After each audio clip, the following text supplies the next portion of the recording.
conocemos, lo sabemos, lo tenemos, lo poseemos gracias a Él. Solamente ha sido su gracia la que nos mantiene, la que nos sustenta, la que nos guía.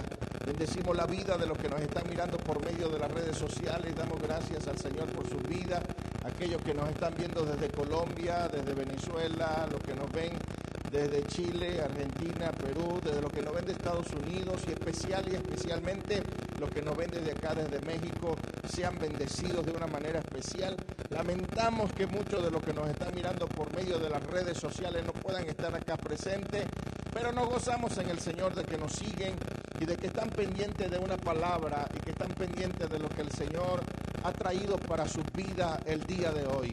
Hemos creído que Dios ha declarado una palabra para nosotros y hoy venimos a buscarla, hoy venimos a aprender de esa palabra.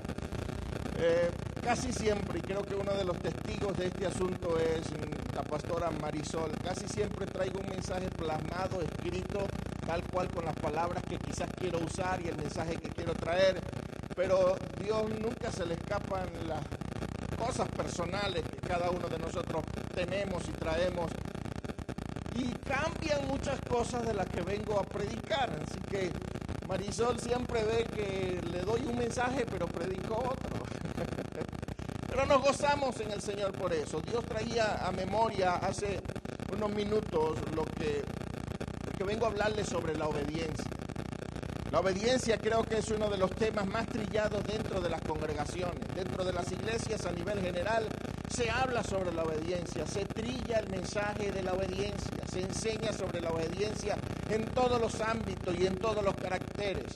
Y yo no escapo de haber sido enseñado en el ámbito de la obediencia cuando creí, hace muchos años, el área de la obediencia, y éramos obedientes quizás hasta en asuntos que no deberíamos ser obedientes. En asuntos que eran muy personales, en asuntos que eran muy humanos, en asuntos que eran muy de un hogar, de una familia. Hasta allí entraba lo que era el concepto pastoral para aquel tiempo referente a lo que era la obediencia. Y esto quizás hasta cierto punto nos trajo un beneficio, pero a la final terminamos siendo mal formados por aquellos conceptos. Porque en ocasiones se trata la obediencia como algo ciego, algo que no tiene que entenderlo, verlo o saberlo, sino solamente obedecerlo. Y no es así. La Biblia no habla de la obediencia en un ámbito de ceguera o en un ámbito en el cual tú tienes que ir en pos de, a pesar de que tus conceptos o tus ideas vayan en contra. Muchas veces la obediencia estaba basada en que si era de tirarte por un barranco, tenías que hacerlo sin preguntar nada porque eres una persona obediente, cosa que estaba totalmente mal y contrario a la realidad escritural. La obediencia no tiene nada que ver con los conceptos pasados que se nos enseñaron. La obediencia tiene que ver más que todo con lo que Dios determinó sobre la vida de un hombre, y tenemos que hacer una separación. Tenemos que saber que hay un tipo de obediencia plasmado dentro del antiguo pacto, y dentro del nuevo pacto entra una obediencia totalmente diferente a la que permanecía en el antiguo pacto. Ahora es aquí donde muchas personas se consiguen con una pared porque queremos seguir una cultura o una costumbre. Queremos seguir un lineamiento, y ese lineamiento, si aquí se vivió, allá se vive. Si aquí se practica, allá también. Si aquí se hace, del otro lado también tiene que hacerse. Y hay cosas que tuvieron una caducidad. Usted no puede decir, es que la leche que compré el día de hoy me la puedo tomar dentro de un mes. No, ¿por qué? Porque esa leche que usted compró tiene un tiempo de caducidad. Yo sé que mucha gente que me ve por las redes sociales y que tiene conceptos escriturales van a decir, la palabra del Señor nunca caduca. Y eso lo vamos a ver por las escrituras. Vamos a ver que tiene caducidad y que no tiene caducidad, que fue establecido para un tiempo y que no fue establecido para otro tiempo. Porque cuando vemos las escrituras podemos nosotros discernir que hay muchas verdades bíblicas, muchísimas verdades bíblicas, pero no toda verdad bíblica es una verdad presente. Así que yo tengo que conocer qué verdad bíblica estoy implementando en este tiempo presente. presente, que puede que no sea para nuestro hoy y que puede que las que estamos implementando hoy sean para el tiempo pasado. Por lo tanto, estamos teniendo una disvariación o una caducación en los ámbitos en los cuales nos estamos moviendo. Y para eso, el día de hoy específicamente, el Señor me movió a una palabra sobre la obediencia. Algo que quizás para muchas personas se le hace difícil por causa de los conceptos preconcebidos. Cuando hablamos de obediencia, los conceptos que ya traemos arrastrados nos hacen remover internamente y decimos que cómo puedo ser yo obediente a algo que no me conviene o a algo que no simpatizo o a algo que no estoy de acuerdo. Es ahí donde tenemos nosotros que saber que la obediencia no es aquello que nos enseñaron. La obediencia va mucho más allá de algunos conceptos personales o de algunas ideas pastorales para mantener sujeta a una congregación. Porque fue lo que hicieron conmigo. Desde los 14 años de edad creí en el Señor y se me enseñó la obediencia y la sujeción en todos los ámbitos. Hasta tal punto que yo tenía que pedir permiso para ir a un paseo familiar, pedir permiso para poder hacer cualquier actividad. Recuerdo, y no me da ni temor ni vergüenza decirlo, porque sé que me siguen muchas de las personas que crecieron, que se desarrollaron conmigo en el ministerio, en el llamado, y que incluso muchos de ellos que nos están viendo por medio de las redes sociales fueron los que me formaron en aquel tiempo. Recuerdo que en una oportunidad me sentaron en disciplina porque me fui a unos bautizos sin pedir permiso. Eran los bautizos del pastor Samuel, mi amigo, para aquel tiempo no estaba pastoreando. Y de repente le dijeron que vamos a bajar a las aguas. Vivía yo aproximadamente a 15 minutos del lugar del río donde iba a bajar a las aguas. No me costaba nada tomar un autobús, irme, estar en presencia en los bautizos de mi hermano. Era el único que se iba a bautizar ese día. Cuando regreso el domingo, estás en disciplina porque te fuiste a aquellos bautizos y no pediste permiso. Allí estuve sentado en disciplina unos cuantos meses. Luego me fui a predicar la palabra en una iglesia y había pedido permiso anticipadamente. Me dijeron que sí, pero cuando regreso me sientan en disciplina porque ese día había Santa Cena. Y yo no la tomé.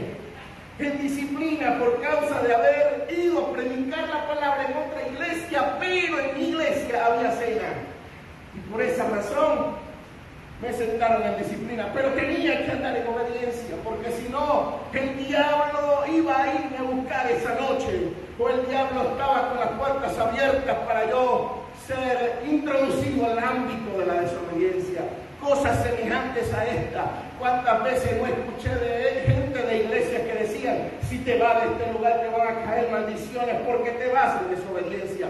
Déjeme decirle que una congregación, un lugar no es una cárcel, no es un sitio donde se mete presa la gente, no es un lugar donde están encerrados y si se van de ese lugar se quedan o permanecen en maldición. Eso no es así, la Biblia no lo dice. La palabra me enseña que Él es mi pastor y que a mí nada me faltará. Mi pastor no es un hombre. ¿Me explico?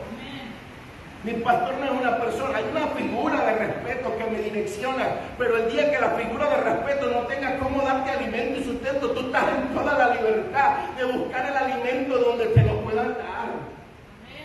Y es crítico porque yo sé que le estoy hablando a una iglesia interna y a una iglesia que me ve, que de repente va a decir, está promoviendo la rebelión y la rebeldía. No, es que aquí no somos dueños de personas, no somos dueños de nadie. Y eso fue lo que se me enseñó en un tiempo, que yo tenía un dueño y se llamaba pastor. Y el día que yo saliera de la iglesia a predicar o a hacer cualquier cosa sin su autorización, ya yo estaba mal y en desobediencia.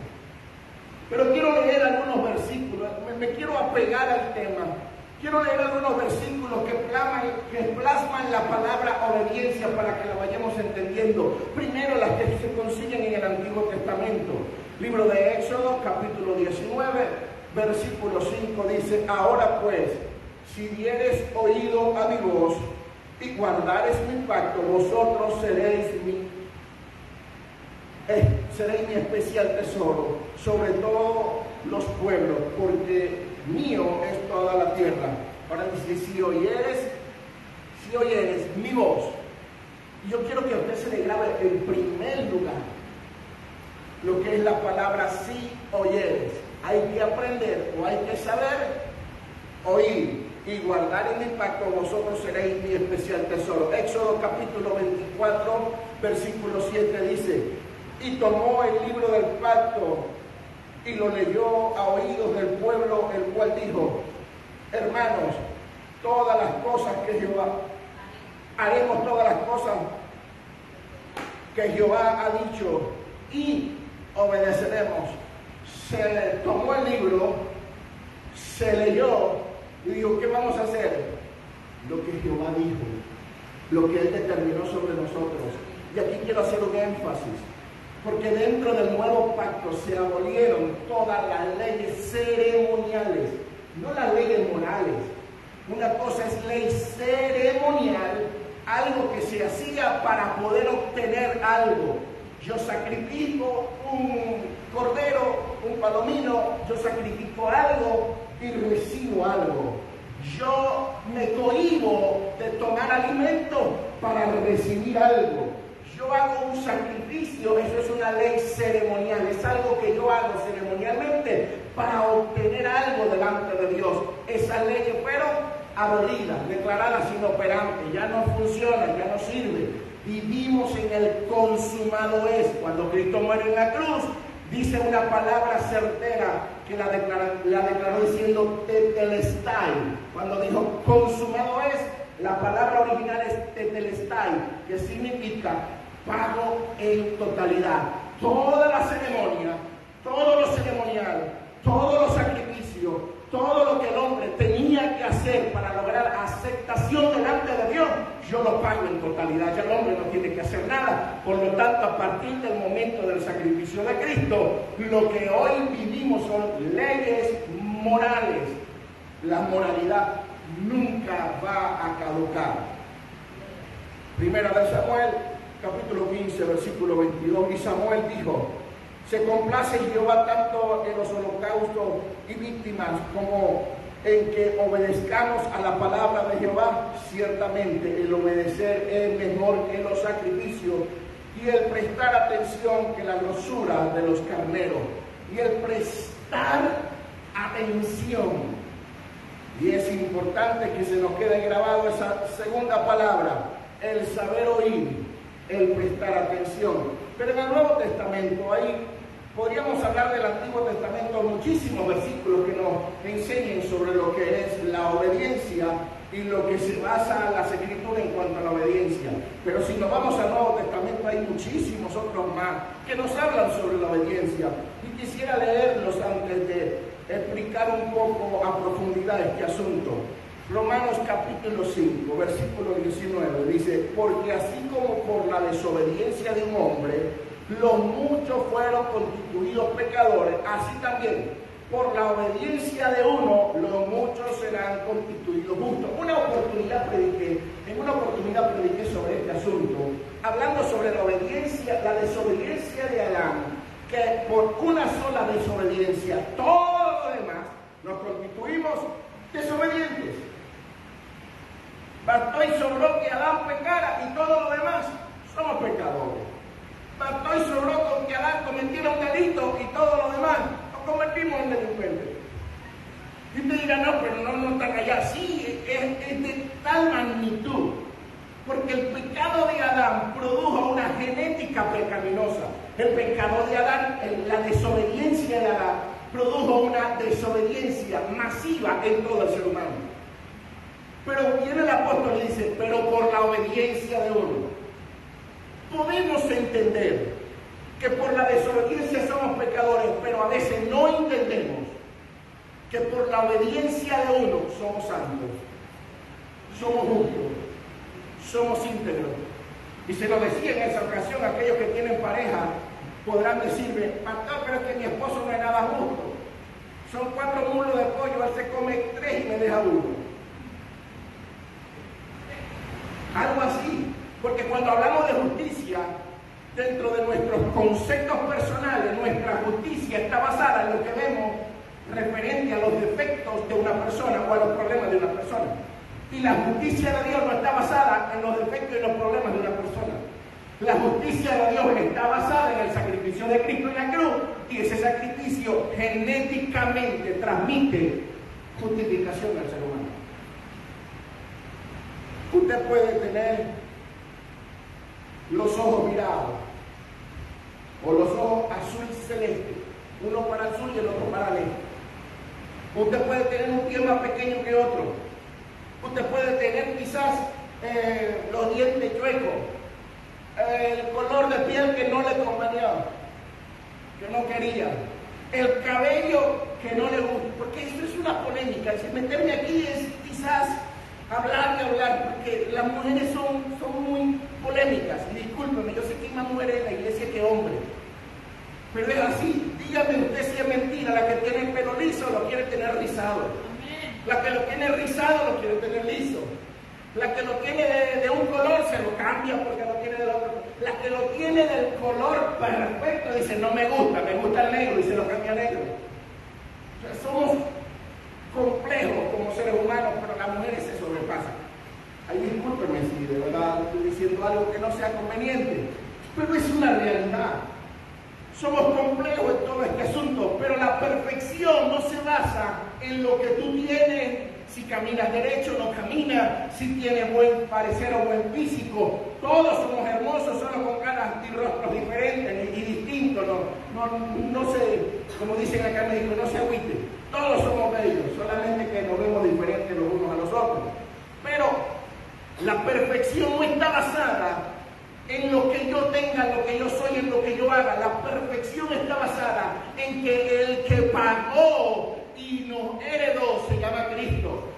Y basado en eso dice que por la desobediencia de uno todos fuimos desobedientes, y por la obediencia de uno todos recibimos la bendición, la perfección, la santificación, la regeneración. Lo recibimos todo por uno solo. Ahora, qué difícil es entender esto. Esto no es nada difícil, solo que nos tranquemos en que hay una naturaleza pecaminosa en tu vida. No, Cristo la rompió, hermano. Yo no puedo seguir viviendo y pensando en que estoy en una naturaleza pecaminosa. Si usted no tiene a Cristo, sí lo está. ¿Me escucharon lo que están en las redes sociales? Si usted no tiene a Cristo, usted está en una naturaleza pecaminosa. Pero cuando entra Cristo se cambia la naturaleza del pecado por la naturaleza santa. Los que deberían estar guindados allá en las iglesias, así parados como una estatua, debería ser usted, no un yeso. Motivo, usted es santo, ellos no. Me explico en este asunto.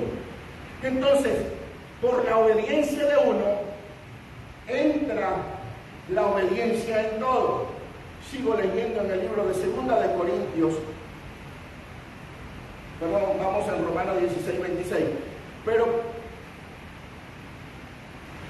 Pero que ha sido manifiesto ahora, y que por las escrituras de los profetas, según el mandamiento de Dios eterno, se ha dado a conocer a todas las generaciones para que obedezcan a la fe. Desde un principio, el plan de Dios, por medio de los profetas, de los apóstoles, de toda la gente que envió, era que en el nuevo pacto hubiera una obediencia directa a la fe. ¿Hacia dónde vamos a ir obedeciendo? A la fe. Y es la fe en Cristo Jesús. 2 de Corintios capítulo 10, versículo 5. Derribando argumentos y toda altivez que se levanta contra el conocimiento de Dios, y llevando cautivo todo pensamiento a la obediencia. Vimos que lo que nosotros necesitamos es tener una conducta moral, y más adelante se lo voy a explicar cómo se hace, en la cual nosotros tenemos que llevar cautivo todo pensamiento que se revele en contra de la fe, que se revele en contra de lo que es de Dios, que se revele en contra de lo que es antinatural. Y cuando yo me revelo acá en el pensamiento en contra de eso, yo comienzo a llevar a la obediencia todos esos asuntos. Esto me parece que no está bien, esto me parece que no es correcto. Entonces yo sujeto el pensamiento y lo llevo a la obediencia. Pero es que le estoy diciendo malas palabras a mi mamá, a mí me parece que eso no es correcto. Sujeto el pensamiento y lo llevo a la obediencia. Es que estoy mirando a una mujer ajena, esa no me pertenece, a mí me pertenece la chaparrita que me tocó. Entonces tengo que llevar el pensamiento cautivo a la obediencia. Ese es el asunto que nosotros necesitamos entender. La obediencia no está basada en algo que yo te demando y que te obligo a hacer. La obediencia está basada en alguien que te habita y produce en ti lo bueno, no lo malo. Hebreos capítulo 5, versículo 9, dice, habiendo sido perfeccionado, vino a ser autor de eterna salvación para todos los que le obedecen. ¿Quién es el autor de toda salvación? Diga conmigo, Cristo. Él es el autor de toda salvación. Y Él va a producir en nosotros simplemente todo lo bueno. Cuando le obedecemos, se lo vuelve a Él. Y habiendo sido perfeccionado, vino a ser autor de eterna salvación para todos los que le obedecen. Primera de Pedro, capítulo 1, versículo 2. Elegidos según la presciencia de Dios. ¿Quién sabe en plenitud qué es ser elegido según la presciencia de Dios? Y en múltiples ocasiones lo he mencionado. Les he dicho que desde antes de la fundación del mundo, todos ustedes fueron llamados por Dios. Ni siquiera a usted se le había ocurrido nacer. Su mamá no estaba todavía embarazada de usted. Pero a Dios le plació desde antes que el mundo fuese fundado, porque así me lo enseña Apocalipsis. Dice los nombres que fueron inscritos desde antes de la fundación del mundo en el libro de la vida. Entonces, el Señor, como lo dice la Escritura, a los que antes conoció, a estos predestinó. ¿Y cómo lo dice acá el versículo? Elegidos según la presciencia de Dios, Padre, en santificación del Espíritu, para obedecer y ser rociados con la sangre de Jesucristo, gracia y paz sea multiplicada. Cuando yo le digo que el Señor lo eligió a usted, según la presciencia, es según el preconocimiento de Dios de lo que usted era y de lo que usted es. Usted me dirá, esto es algo loco, pastor.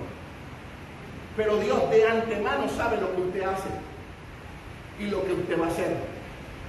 Conoce la cantidad de delitos y pecados que ha cometido. Y discúlpeme que se lo diga, pero también conoce la cantidad de delitos y pecados que va a cometer. A Dios no se le escapa nada. Pero Él sabiendo el asunto que nosotros tenemos o lo que nosotros somos, Él sabiendo eso, nosotros seguimos teniendo misericordia de parte de Dios. Nosotros seguimos teniendo el favor de parte de Dios. Y se lo voy a explicar muy específico en cuanto, yo sé que ya estamos a punto de cerrar la transmisión. Se lo voy a explicar muy específico. Cuando los judíos van a adoptar a un niño, a ellos lo tienen que analizar genéticamente. Un judío va a tomar la adopción de un niño y analiza el color de cabello, color de piel, quiénes fueron sus padres anticipadamente, su genética, cómo eran genéticamente, si iban a tener algún tipo de enfermedad o no, si iban a tener algún tipo de problema o no. Entonces el judío determina en un tiempo específico en decir sí o no. Cuando él dice que sí lo va a adoptar, él no tiene no tiene vuelta atrás, no tiene otro remedio. Ya lo adoptó, ya lo tomó como hijo. A partir de ese momento, ese muchacho que él adoptó nunca en la vida puede ser desheredado. ¿Sabía eso? No se le puede quitar la heredad a ese niño que él adoptó. Motivo, ya él sabía su defecto, ya él sabía sus problemas, ya él sabía sus dificultades, ya él sabía el color del cabello. No, pero es que ya no me gusta el cabello rojo, este muchacho tiene el cabello rojo, ya no me gusta. Lo desheredo, ya no es mi hijo. No puede. El hijo legítimo sí se puede desheredar. El hijo legítimo por causa de que el padre puede, es que yo no sabía que este muchacho iba a salir así, le quito la herencia. Y lo deshereda. Pero el adoptivo no puede ser desheredado. Ahora, ¿aplicará Dios los mismos conceptos dentro del ámbito espiritual? Si Él sabe de antemano lo loco que eres, sabe de antemano los problemas que tienes, sabe de antemano por qué pies estás cojeando, y con todo eso Él determinó salvarte, entregar a su Hijo, llamarte a este ámbito. Por eso vuelvo a repetir, la justificación, la santificación es para aquellos que han reconocido a Cristo en su vida. Aquellos que no le reconozcan, lo lamento, no entran en el ámbito. Pero si ya tú entraste en ese ámbito, a partir de este momento, no te estoy diciendo que eres salvo, siempre salvo, no. Te estoy diciendo que estás en un proceso de entendimiento para que la obediencia se plasme en tu vida y comiences a vivir conforme a la gracia. Es cuestión de entender y de caminar. Primera de Pedro, capítulo 1, versículo 14, dice: como hijo obediente, no os conforméis a los deseos que antes tenía, estando en vuestra ignorancia. Si soy hijo y soy obediente, no tengo que conformarme a los deseos que yo antes andaba. Entonces, sí hay un antes y un después. Pero quiero explicarte, para que entendamos más a profundidad, lo que significa la palabra obediencia. La palabra obediencia en el hebreo es shama. Shama, S-H-A-M-A, significa oír inteligentemente. ¿Qué significa obediencia en el hebreo? Diga conmigo: oír inteligentemente. Eso es obediencia. En hebreo se le enseñaba a la gente que la obediencia era saber escuchar, saber oír, y no oír por oír, porque muchas veces estamos en un sitio y no oímos, nos están hablando y no escuchamos, y después le preguntan: ¿y de qué habla el pastor? De Cristo. Ah, pero ¿qué más? No me acuerdo. Por supuesto, todos mis temas, y si usted me conoce, han pasado en Cristo. Pero hoy es de la obediencia. Entonces, si yo soy obediente, yo tengo que saber que la obediencia no está basada en seguir ciegamente la conducta o el pensamiento de un dirigente religioso, no, sino que la obediencia está basada en saber escuchar, oír con inteligencia. En el latín, la palabra oír es obediere. Y la palabra obediere significa dar oído, escuchar hacia, tener una dirección en la cual yo estoy escuchando. La palabra obediere, que en el latín es oír con dirección. No es oír y dar cabezazos. No es oír y dar tropiezos. Porque el Señor no te va a direccionar a ciegas, que es el problema de nosotros. Creemos que la obediencia es ciega, ¿no? Tengo que obedecer porque tengo que obedecer a ciegas, ahí voy. Y te estrellas contra paredes, contra murallas, contra piedras, pisos, caes en hoyo. ¿Por qué? Porque estás siendo obediente. No, la obediencia es oír con una dirección, según la palabra de obediencia en el latino. Pero me encanta lo que es obediencia en el griego. Obediencia en el griego es hipakuao, así como manipakiao, pero este es hipakuao, que significa, separamos las dos palabras, en hip o hipo, que es bajo, y kuo, que es oír bajo. Y esto da reseña de que hay que saber escuchar bajo una cobertura, bajo algo que me está cubriendo, debajo de algo que me está direccionando. En el griego, y quiero que veamos un poco más este asunto. Porque nosotros tenemos que saber que nuestra obediencia está sujeta a la presencia del Señor en nuestras vidas. A más nada. Nuestra obediencia está sujeta a la presencia de Dios en nuestros corazones. Y aquí hay un versículo que quiero compartir contigo, porque Israel comúnmente decía que ellos estaban en obediencia, siempre hablaban de la obediencia. Y decía el Señor mismo en Mateo capítulo 15, versículo 8, dice: este pueblo de labios me honra, mas su corazón está lejos de mí. ¿Cuál era la obediencia de ellos? El sacrificio, el holocausto, el hacer, válgame la redundancia en este asunto, el hacer ayunos, el hacer cantidades de cosas. Pero ¿qué le dice el Señor? Su corazón está lejos de mí. Porque la obediencia no estaba basada, o la obediencia que el Señor quería no estaba basada en las cantidades de cosas que tú pudieras hacer para agradarle a Él, sino en las cantidades de cosas que tú pudieras internalizar para agradarlo a Él. ¿Sí me explico? O sea, sacrifico un animal para agradarte, antes de sacrifico una conducta para agradarte. ¿Sí me explico en esto?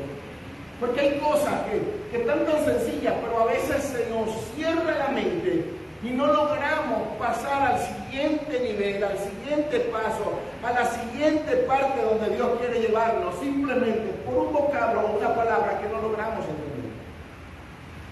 Entonces, el Señor le dice: este pueblo está lejos de mí, porque sí hacen sacrificio, pero su corazón no. Su corazón no me honra, su corazón no se sacrifica. Sacrifican animales externos, pero nada interno. Hay algo que nos ha invadido, y lo repetí hace unos minutos.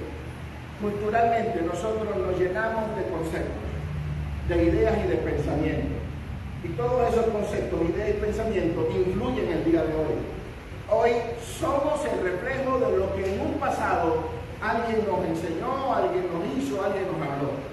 Y hoy estamos reflejando simplemente lo que alguien hizo en nuestras vidas. Decíamos o decimos en Venezuela: el que es picado de culebra, cualquier lagartija le asusta. No sé si comprende este dicho, pero es algo así como que cuando a alguien lo pica una serpiente, cualquier animalito rastreo que se parezca a una serpiente ya anda nervioso, ya anda asustado. Por allí entran las fobias, por cualquier cosa que nos pase en el pasado.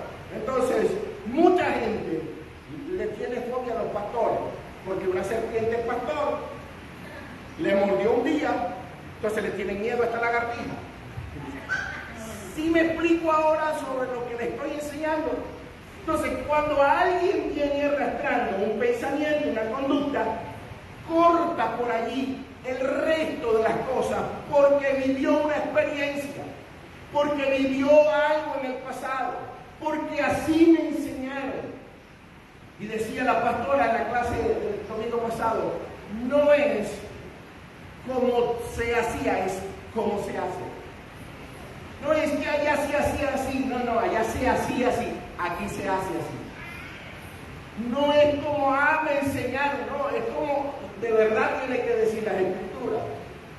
Y yo no vengo acá a hablar, porque a mí me convendría muchísimo decirte: obedézcame al pie de la palabra de lo que yo le diga. Usted tiene que sujetarse, porque si no el diablo se lo lleva con todo el pelo. A mí sería chévere, a mí sería bien, a mí sería calidad. Pero yo no vengo a hablar de lo que a mí me parece bueno, ni bonito, ni lo que me convenga. Yo vengo a hablar de lo que la Escritura enseña. Gracias, amor. Yo vengo a hablar de lo que la palabra del Señor me está diciendo que te diga en esta hora.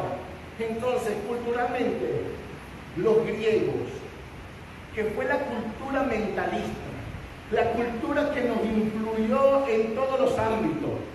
La cultura griega fue una de las culturas más influyentes dentro de nuestra vida, igual que la cultura hebrea, influyente dentro de la ideología o de la religión, y la cultura latina, ni se diga. La cultura, sí, lo de latín. Todas culturas influenciaron. una oportunidad, creo que prediqué sobre la conquista de América, sobre la Niña, la Pinta y la Santa María, las tres carabelas. Así lo dije bien, lo dije como calaveras. Es que suena así como raro. Bueno, cada uno de esos barcos traían africanos, traían cultura española, traían ideología de ambos bandos y llegaron a una cultura indígena. Y hoy los latinos tenemos una mezcla cultural hermosísima, no vamos a decir que fea, porque no lo hace, hermosa, una cultura bellísima. Solo que dentro de toda esa cultura, los griegos que estaban más basados en cómo te sientes, cómo te ves, la apariencia, enseñan la obediencia en el ámbito de lo muy personal, de que si te sientes bien, tranquilo, estás agradando a Dios. Si te sientes mal, no lo hagas. No lo hagas porque estás desagradando a Dios. Entonces era más sensorial. Y cuando viene la iglesia se lleva más a lo almático y a lo espiritual. Y es allí donde entra lo problemático de este asunto. Porque a Dios no se le busca almáticamente ni se le siente en el ámbito de lo almático. A Dios se le cree simplemente así. A Dios se le cree. Dice que el que le va a buscar, crea que le hay. Si busca a Dios, cree que ahí está. No es que lo voy a buscar porque si no está conmigo. No. Si ya le recibiste, hay un amalgamiento de parte de Dios, de Cristo hacia tu vida, que es inseparable. Que el Señor trabaja en tu vida formándote, haciendo que sea mejor. Y lo he explicado en otras clases. Cristo revelado, Cristo naciendo en mí, Cristo formado en mí, Cristo expresado por mí. Lo hemos hablado en múltiples ocasiones. Entonces, ¿en qué se basa la obediencia? Voy a concluir con un versículo, no voy a seguir avanzando en todo lo que tengo escrito, solo quiero concluir con este verso. Libro de los Hebreos, capítulo 8, versículo 10. Dice, por lo cual, este es el pacto que haré con la casa de Israel después de aquellos días, dice el Señor. Pondré mi ley en la mente de ellos. ¿Dónde va a poner la ley? Acá. Entendamos esto. Dice el Señor, pondré mi ley en la mente de ellos y sobre su corazón las escribiré. Y seré a ellos por Dios y ellos me serán a mí por pueblo. Y ninguno enseñará a su prójimo, ni ninguno a su hermano, diciendo, conoce al Señor, porque todos me conocerán, desde el menor hasta el mayor de ellos, porque seré propicio a su injusticia y nunca más me acordaré de su pecado y de sus iniquidades. Al decir, nuevo pacto, escúchenlo. Al decir nuevo pacto, ha dado por viejo el primero, y lo que se da por viejo y se envejece está próximo a desaparecer. ¿Qué pasó en el cambio de pacto? En el cambio de pacto, el Señor dijo, ahora yo voy a implementar mi ley en su pensamiento y corazón. ¿Cómo se logra esto? Teniendo a Cristo adentro, hermano. No hay otra. La única forma de que la ley del Señor esté impresa en mi mente y en mi corazón es que yo tenga a Cristo en mi vida. A partir de allí, mire lo que dice Filipenses 3:15. Dice, así que todos los que somos perfectos, aquí la palabra perfecto habla de madurez, así que todos los que somos maduros, esto mismo sintamos, y si otra cosa sentí, esto también os lo revelará el Señor. La gente que alcanza en el Señor, Pablo lo dice perfecto, la traducción lo menciona como madurez. Dice que tienen la capacidad de conocer, de saber la voluntad de Dios, pero que hay un problema. No todos son maduros. Y para yo poder alcanzar el grado de madurez necesario, yo tengo que vivir todos mis procesos escriturales. Yo tengo que comenzar a leer, tengo que comenzar a aprender, tengo que comenzar a buscar dentro de las escrituras. Para yo poder decir, la ley del Señor está plasmada en mi mente y en mi corazón. Es un proceso de transformación y de cambio. Por eso, con esto concluyo. Ahora sí, mis amados. Cristo necesita ser revelado en nuestra vida. Necesita ser formado en nuestra vida. Necesita crecer en nuestra vida. Necesita ser expresado en nuestra vida. Muchas bendiciones a todos los que nos ven por la medio de las redes sociales. Gracias y paz.